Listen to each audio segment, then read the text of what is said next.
If you're talking about all the migrating birds that cross over Israel twice a year, it would be something like 700 million birds, which is a lot, 2 times a year. When we're talking about white storks, which is what I'm waiting to see here, it's something around 600,000 birds.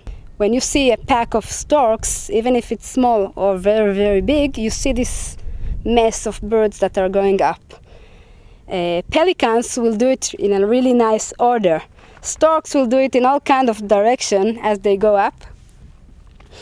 And when they get to the top of this thermic, they will glide. Now, that's when they are in a really nice order, and I can count them really easily, 10, 20, 30, 40, and so, sometimes, as I said, for a whole hour. Here on the edge of the Judean desert, overlooking the sleepy town of Jericho, it appears quite tranquil.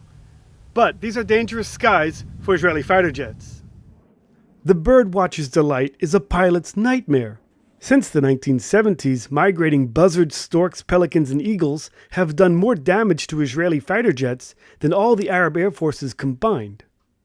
The problem derives from Israel's unique geographical and political predicament. It's a tiny country with very little airspace, maintaining one of the world's largest air forces in what happens to be the main corridor for storks, pelicans, and raptors, migrating from Europe and Asia to Africa and back again every spring and fall. It's very hard for the pilot to see a bird coming. It's a very small thing. The plane is flying really, really fast. And as it comes into a bird, the impact of the hit of the bird would be a lot of times bigger than it really is because of the velocity. And it will crash, yeah. And it happens. And it's one of the things that really frightened our pilots the most, okay? More than any other big enemy. These small things, even a very small bird, could be a disaster for a pilot.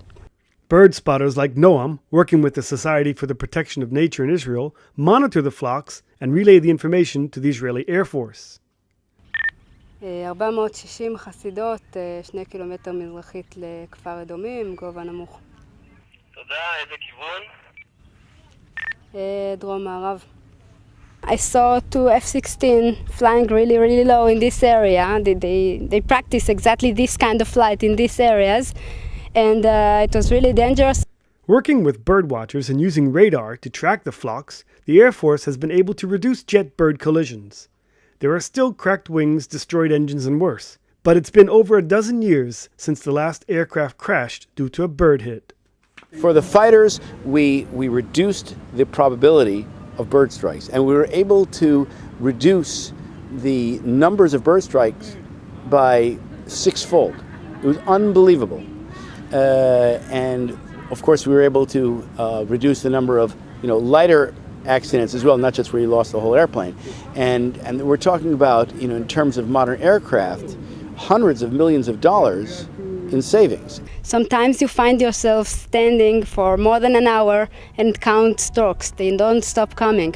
I'm jealous. I'm jealous on the ability to fly, ability to glide.